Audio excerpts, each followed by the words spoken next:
अस्सलाम वालेकुम दोस्तों, कैसे हो? सब ठीक? हमने पिछली वीडियो में एक्सक्रीटरी सिस्टम का जो हम एक्सक्रीशन डिस्कस कर रहे हैं, प्रोसेस ऑफ एक्सक्रीशन। पहली वीडियो में हमने किडनी का स्ट्रक्चर देखा था। दूसरे वीडियो में हमने देखा था कि जो फिल्टरिंग है, जो यूरिन फॉर्मेशन का जो फंक्शन परफॉर्म करते हैं किडनीज, एक्चुअली वो उनमें जो यूनिट्स होते हैं, millions of units there are present in the kidneys which are called as nephrons। तो नेफ्रॉन का स्ट्रक्चर भी हमने देखा था। तो आज हम इसका लास्ट सब टॉपिक डिस्कस कर रहे हैं, यानी यूरिन फॉर्मेशन बाय किडनीज और functioning of the kidneys. Okay, so how urine is formed by the kidneys, how kidneys function, how they filter the blood, how they remove the impurities out of the blood. So we will discuss this function of kidneys in today's topic. So let's have a revision. We have studied in the last lecture, we have studied that nephron, structure of nephron is like this. I will draw this structure of the nephron first. This is the Bowman's capsule. This is the Bowman's capsule. Then this is proximal convoluted tubule. Then this is the descending limb. This is the transverse limb. Then this is the ascending limb. Then there is the coiled portion again, which is called as distal convoluted tubule. Then the distal convoluted tubule opens in a straight tube which is called as collecting tube. This collecting tube then opens in collecting duct. These collecting ducts then open in collecting duct of Belloni. So this was the structure of the nephron. This is afferent arteriole, fine branch of renal artery. It enters into the Bowman's capsule and breaks up into a network of capillaries like this. This is the network of capillaries in the Bowman's capsule, in the concavity of the Bowman's capsule. This is afferent arteriole.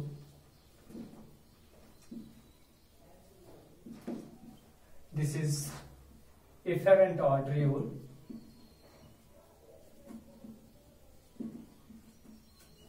This is Bowman's capsule. This is proximal convoluted tubule. This is distal convoluted tubule. This is collecting tube. This is collecting duct, and they unite and form duct of Belloni. Duct of Belloni. All the ducts of Belloni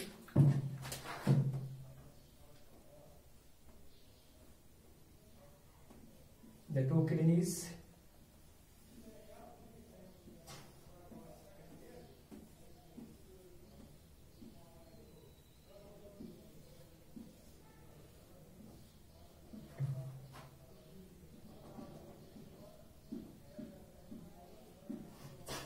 So this was the structure of a nephron. It consists of two parts, malphizian part and reference duct, जैसे कि आपने जो video second में हमने discuss किया था। अब ये फॉर्मेशन कैसे परफॉर्म होता है? Actually, the filtering of the blood is performed by these minute structures which are called as the nephrons, which are present in millions. They are present in millions. Their number is a million, almost a million of nephrons is present in each kidney. Now this afferent arteriole breaks into a network of capillaries in the Bowman's capsule and comes out as the efferent arteriole. After coming out of this efferent arteriole, after coming out of the kidney, this efferent arteriole then moves and it spreads over this U-shaped loop of venal, this, and it breaks into a number of capillaries. It breaks into a number of capillaries. These are called as vasa recti, vasa recta. Okay, this efferent arteriole, after coming out of the concavity, it then spreads over this uriniferous duct, U-shaped loop of Henle, and forms a network of capillaries which are called as the vasa recta. Okay, then these again unite. These capillaries again unite, and they form a tube which is called a vessel. This vessel is called as venule. This vessel is called as venule. All the venules of all the nephrons, they unite and form a renal vein. जैसे कि हमने पिछले वाले video में देखा था, ये renal artery enter होती है और रेनल वेन वहां से बाहर निकलती है। तो ये सारे जो रेनल वेन्यूल जो है, ये सारे वेन्यूल, सारे नेफ्रॉन्स के, हर एक किडनी के सारे जो वेन्यूल्स है, यूनाइट होने के बाद वो एज रेनल वीन की शेप में किडनी से बाहर निकल जाती है। और इसी तरह से जो ये कलेक्टिंग ट्यूब जो है, कलेक्टिंग डक्ट है, इसके बाद सारे डक्टा बेलोनी जो सारे डक्टा बेलोनी जो वो सारे मिलके लास्ट में क्या बनाते हैं, रेनल पेल्विस। रेनल पेल्विस से जो है वो रेनल यूरेटर की शेप में बाहर निकल जाते हैं। Okay, all the ducts below they unite and they come out of the kidney in the form of ureter, and all the venules of all the nephrons, they unite, they fuse and form a renal vein which comes out of the kidney. Okay, now how this function of urine formation is performed by these structures? Okay, now remember this thing. This is I am showing here only one nephron. One nephron represents all the nephrons. Okay, now how this function is performed, how urine formation is performed by these nephrons. Let's have a look. This process takes place in 3 steps. The process of urine formation, it takes place in 3 steps. Number 1, glomerular ultrafiltration. Glomerular ultrafiltration. We will discuss these steps one by one. Number 2, selective reabsorption.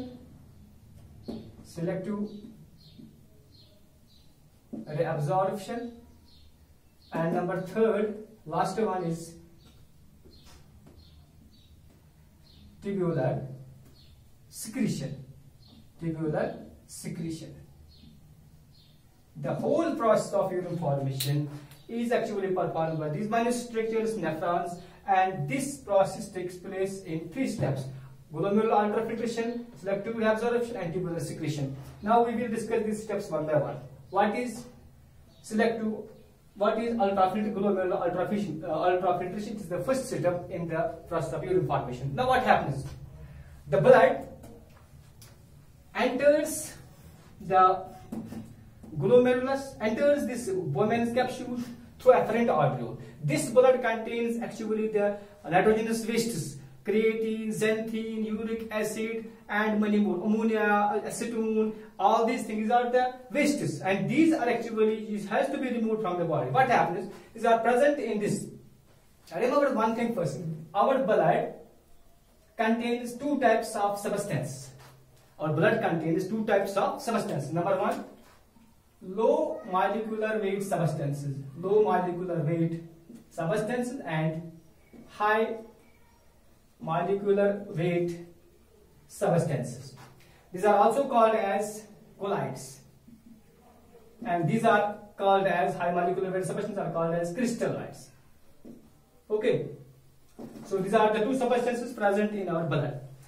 These high molecular weight substances include blood cells plus blood proteins, many proteins, and there are many types of cells, white blood, red blood cells, and all that. These are the high molecular weight substances. Okay, and low molecular substances in the blood, these include water, glucose, amino acids, okay, urea, uric acid, ammonia, hippuric acid,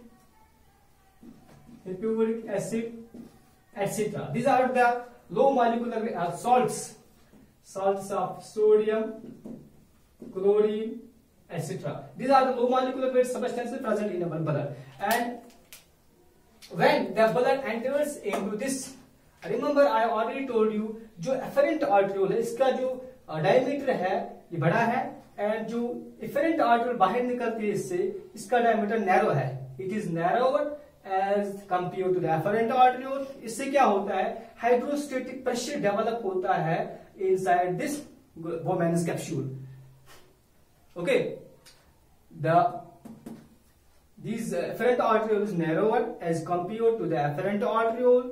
As a result, a hydrostatic pressure develops in the Bowman's capsule. Okay, so what happens? The low, and remember, there's the wall of the capillaries. There are pores. There are minute pores in the walls of the capillaries. Okay, there are minute pores in the walls of the capillaries, and there are special cells that on the inner side of this glomerulus, on this inner wall of the Bowman's capsule. There are special cells which are called as, these special cells are called as what?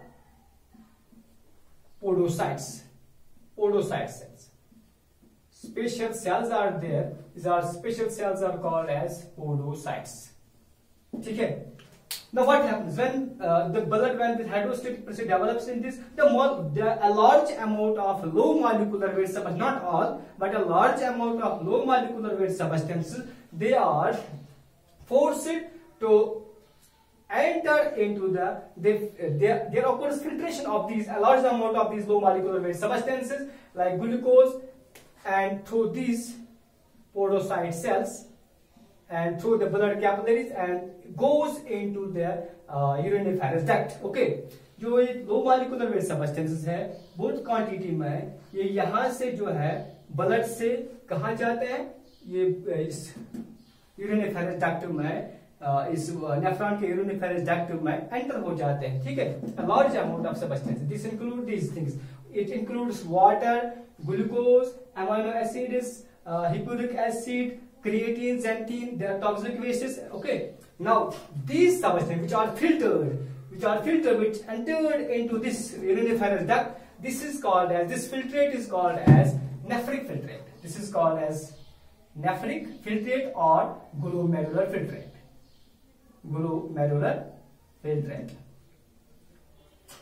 The substances which are filtered into this uriniferous duct, which include a large amount of low molecular weight substances. Okay, and this filtrate is called as nephric filtrate or glomerular filtrate. Okay, now this is called as glomerular filtration. It is pressure. It is filtration by pressure gradient.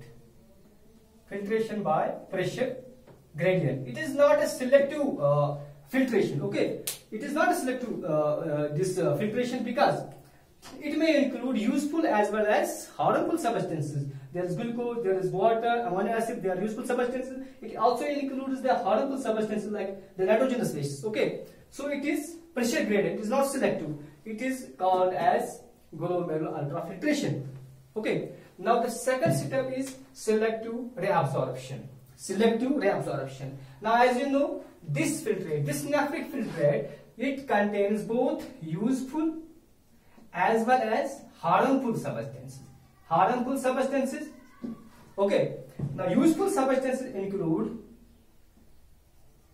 glucose. Okay. It includes amino acids.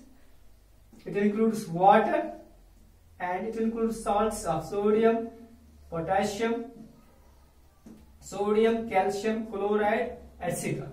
Now these useful substances are called as threshold substances. These are called as threshold substances. Okay. It also includes harmful substances which are to be removed from the body. It includes urea, uric acid, ammonia, acetone, etc. And these substances are to be removed from the body. Now these are the essential substances, these are the useful substances, they are required by the body. So these must not be passed along with the urine, so these must be reabsorbed again into the body.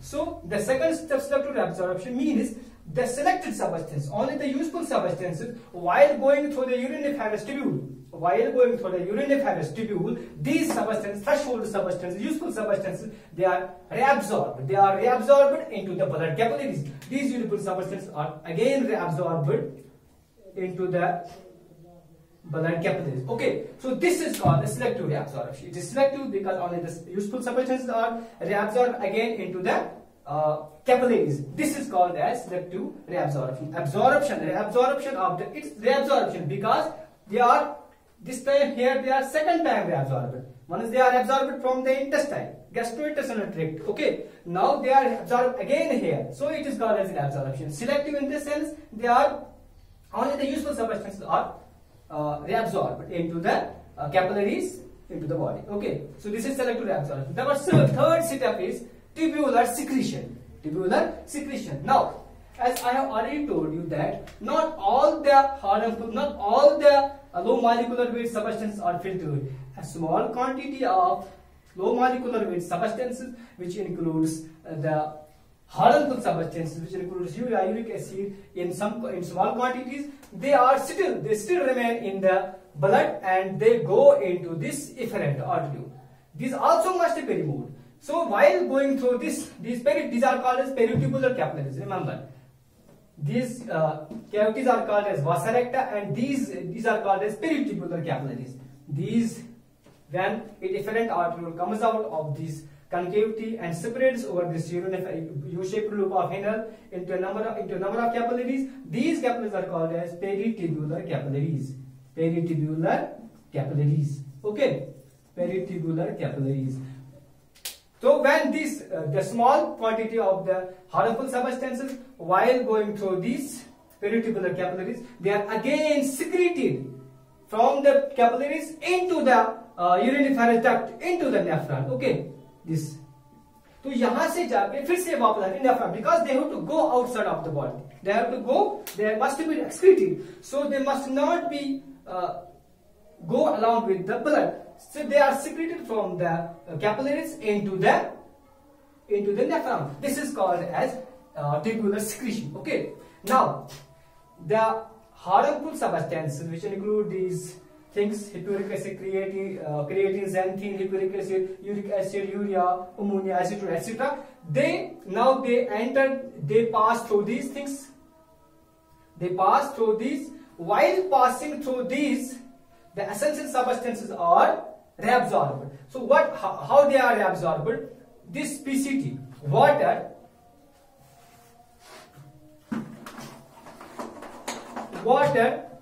is reabsorbed. Both absorption of water occurs at the PCT as well as the DCT. दोनों जगहों पे, PCT पे भी और यहाँ पे भी reabsorption of water हो जाता है. ठीक है, वाटर की reabsorption यहाँ पे होती है, यहाँ से reabsorb होता है. ठीक है, यहाँ से reabsorb होता है वापस कैपिलरीज में, दोनों जगहों पे. लेकिन PCT में ये जो है डिफ्यूजन की वजह से,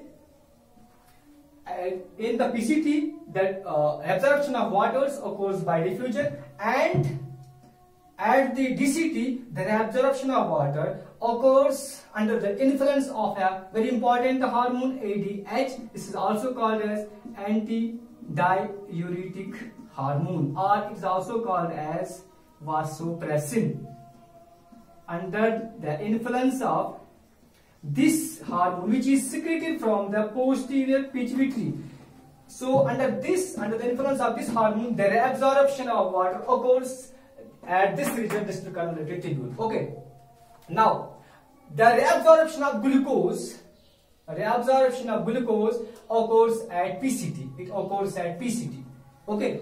And the reabsorption of amino acids, salts of sodium, calcium, okay, chloride, okay, reabsorption of these substances, they also occur at the PCT as well as at the DCT. What I said, while this glomerular filtrate contains important substances, and while going through this, the important substances must be reabsorbed. The reabsorption of waters occurs both at the PCT as well as the DCT. The reabsorption of at PCT it occurs under by diffusion. and DCT occurs under the influence of this hormone. Okay. Now, while going through this these substances are then converted into urine. At last, ultimately, these substances are converted into urine, which contains the harmful substances. Now, these substances, they enter into the collecting tubes. Then from the collecting tubes, they go into the collecting ducts, and then they go into the ducta ballonis. All the ducta ballonis, they combine and form what? Renal pelvis, and from there they come out through the ureters and then go into the urinary bladder. From the urinary bladder, it is excreted outside the body through urethra. Okay, so this is the urine formation by kidneys with the help of the nephrons. Thank you.